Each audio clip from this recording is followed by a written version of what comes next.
Ya, assalamualaikum warahmatullahi wabarakatuh. Mana suara anak-anak ibu? Kelihatan ya, kurang bersemangat. Udah pada sarapan atau belum? Alhamdulillah. Oh, ada yang belum sarapan. Jadi, kalau sebelum berangkat sekolah, lebih baik kita sarapan, walaupun cuma 1 sendok, 2 sendok itu seenggaknya buat mengganjal perut. Kita kan ke sekolah untuk belajar. Kalau belajarnya kurang semangat gitu, nanti nggak masuk ke nggak masuk ke otak. Nanti kasihan ibu sama ayahnya lah. Masa ke sekolah nggak dapet ilmu? Ya udah. Sebelum kita mulai pelajaran, ada baiknya kita berdoa terlebih dahulu. Siapa ketua kelasnya? Oh, Mas Robi. Ayo dipimpin dulu doanya. Amin. Alhamdulillah, semoga ilmunya nanti berkah dan bermanfaat, menjadi anak yang pintar.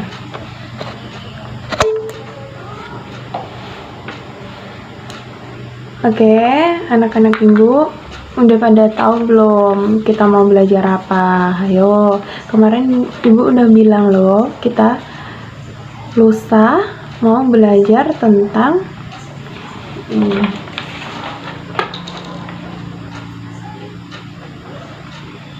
tentang peristiwa kebangsaan masa penjajahan. Siapa yang tahu sih Indonesia itu dijajah oleh negara apa aja? Yo, siapa yang tahu? Ya, negara Belanda, terus Jepang, ya termasuk Eropa juga. Kenapa sih orang luar itu seneng banget menjajah orang Indonesia? Karena apa? Ayo, siapa yang tahu? Oh, belum ada yang tahu. Iya, Ibu jelasin ya. Orang luar itu menjajah Indonesia karena Indonesia terkenal dengan rempah-rempahnya yang sangat kaya manfaat dan berlimpah sekali. Anak-anak tahu tidak sih peristiwa menyenangkan dan menyedihkan? Oh, tahu. Ya, kalau seumpama negara Indonesia itu dijajah, termasuk peristiwa yang menyedihkan karena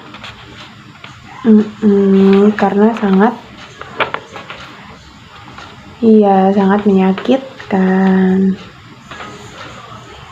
Sebenarnya kita setiap hari juga mengalami sebuah peristiwa di keluarga, di sekolah, di lingkungan, itu termasuk sebuah peristiwa. Setiap saat pun, kalau seumpama kita lagi belajar gini, termasuk peristiwa sedang menuntut ilmu atau sedang belajar. Iya, negara lain itu mengincar Indonesia karena rempah-rempahnya untuk kepentingan berdagang, karena pada zaman dahulu Indonesia itu belum tahu rempah-rempah itu gunanya untuk apa aja. Kalau orang luar itu makanya lebih maju daripada orang Indonesia. Orang Indonesia itu termasuk negara yang berkembang. Ya, siapa yang mau membaca tentang pelajaran hari ini di Infokus? Mau ibu tunjuk atau angkat? Ya, silakan Mbak Vera.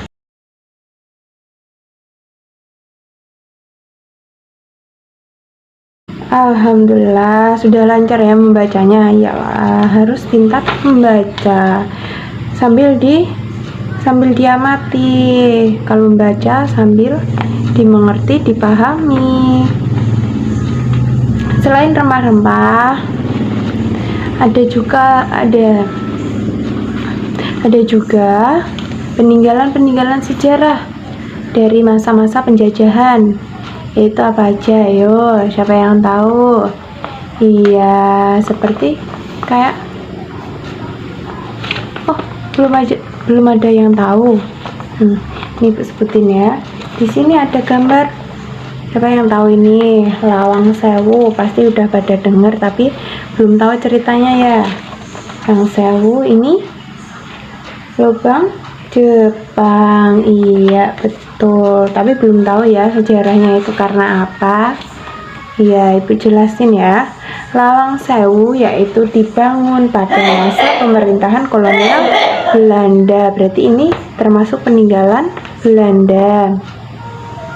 Dari tahun 1904 itu pada tanggal 27 Februari sampai 1 Juli 1907. Berarti selama berapa tahun? Ayo, 1904 ke 1907.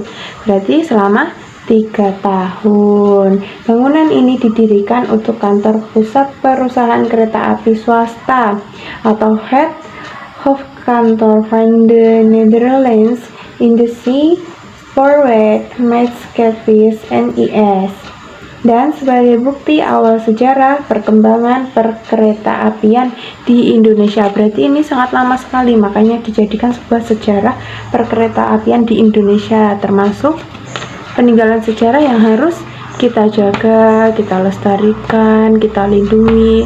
Yang lebih baik lagi kalau kita belum bisa kesini nih, setidaknya kita sudah tahu peninggalan sejarah. Kita harus menjaganya, jangan sampai ini peninggalan sejarah ini rusak atau dicoret-coret atau sampai dibuat tempat atau hal-hal yang tidak menyenangkan. Kita harus menjaganya dengan sangat baik. Ini lubang Jepang. Ayo, siapa yang tahu tempat lubang Jepang itu ada di mana? Kan anak-anak sering tuh makan rendang. Itu asalnya dari mana? Iya, dari Padang atau Sumatera Barat. Itu sejarahnya, yaitu sebelumnya lubang Jepang dibangun sebagai tempat penyimpanan perbekalan dan peralatan perang tentara Jepang dengan panjang terowongan yang mencapai 1400 meter dan berkelok-kelok serta memiliki lebar sekitar 2 meter. Sejumlah ruangan khusus terdapat di terowongan ini, diantaranya adalah ruangan pengintaian, ruang penyergapan, penjara, dan gudang senjata. Berarti zaman dahulu itu sangat kejam ya. Orang di penjara aja di terowongan kayak gini gelap. Kalau sekarang bui-bui sekarang berada di atas, itu masih ada ventilasi udaranya. Kalau kayak gini coba kita masuk aja udah seram, apalagi kalau di penjara. Selain lokasinya yang strategis di kota yang dahulunya merupakan pusat pemerintahan Sumatera Tengah, tanah yang menjadi dinding terowongan ini merupakan jenis tanah yang jika bercampur air akan semakin kokoh. Berarti dindingnya kalau bercampur air itu semakin kokoh, bukan semakin rapuh ya. Bahkan gempa yang mengguncang Sumatera Barat tahun 2009, sekarang 2022. Ayo, sudah berapa tahun? 2009 ke 2022. Iya, sudah 13 tahun. Tidak banyak merusak struktur terowongan. Berarti zaman dahulu itu orangnya sudah pintar-pintar ya, membangun terowongan dari zaman dahulu aja. Ini kena gempa aja nggak roboh. Diperkirakan puluhan sampai ratusan ribu tenaga kerja paksa atau romusha. Romusha itu kerja paksa, nggak digaji, nggak dikasih makan. Ayo sekarang anak-anak ibu kalau disuruh ibunya nyapu nggak dikasih makan aja udah protes, apalagi kalau kayak gini udah disuruh kerja paksa nggak dikasih makan. Coba dikerahkan dari Pulau Jawa, Sulawesi, serta Kalimantan untuk menggali terowongan ini. Disuruh kerja paksa, suruh menggali terowongan, nggak dikasih makan. Coba perasaannya gimana? Pasti lapar aja. Anak-anak ibu disuruh puasa setengah hari aja ada yang ngeluh. Siapa yang kemarin puasanya bolong? Puasa itu harus full, jangan setengah hari. Ntar lihat es degan di pinggir jalan langsung beli, langsung mokel. Nih Pemilihan tenaga kerja dari luar daerah ini merupakan strategi kolonial Jepang untuk menjaga kerahasiaan proyek. Tenaga kerja dari Bukit Tinggi sendiri dikerahkan diantaranya untuk mengerjakan terowongan pertahanan di Bandung dan Pulau Biak. Ayo anak-anak ibu, sekarang sudah paham apa yang ibu jelaskan? Kalau enggak paham, ada pertanyaan?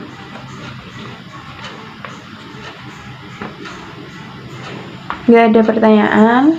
Ya udah, kalau gitu lihat video yang di Infokus dulu, nanti dipahami, terus diteliti apa aja yang ibu tampilkan di Infokus. Nanti habis itu ibu kasih tugas, ibu bagi per kelompok. Itu satu kelompoknya 3 orang aja ya, karena muridnya juga dikit yang berangkat, banyak yang sakit ya.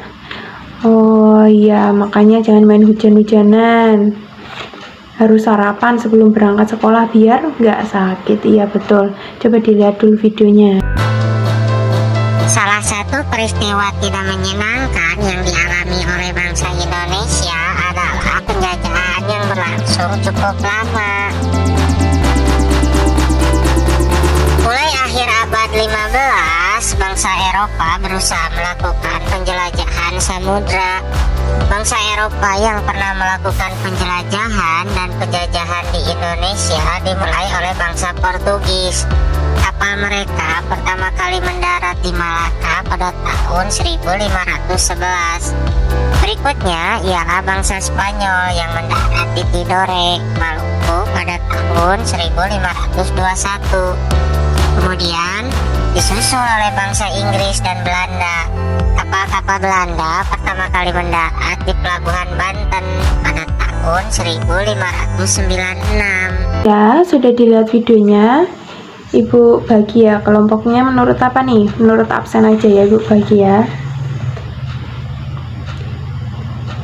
Mas Abi, Mas Ana, Beni itu kelompok 1.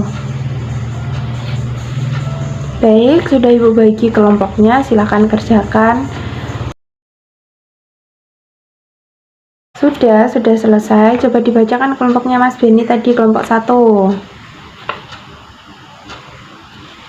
Alhamdulillah, berarti anak-anak ibu sudah paham semua ya, cara melestarikan, cara melindungi, bukan hanya peninggalan-peninggalan sejarah ya yang ada di Indonesia, seperti kebudayaan, seperti tari-tarian, itu harus dilestarikan. Kita sebagai penerus bangsa harus tahu, harus paham apa saja peninggalan-peninggalan sejarah, budaya-budaya di Indonesia.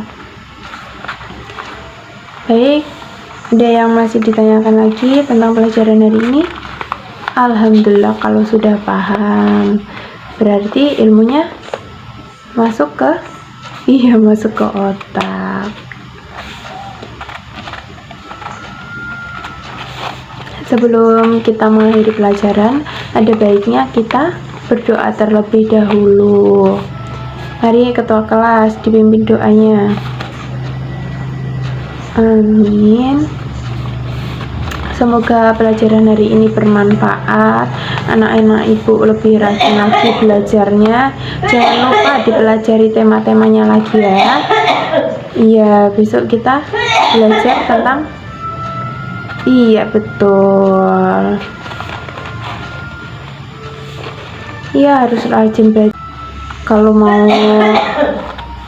cita-citanya tercapai, harus rajin belajar biar jadi anak yang pintar. Iya, ibu akhiri dengan mengucap salam. Assalamualaikum warahmatullahi wabarakatuh. Sampai berjumpa di pertemuan selanjutnya.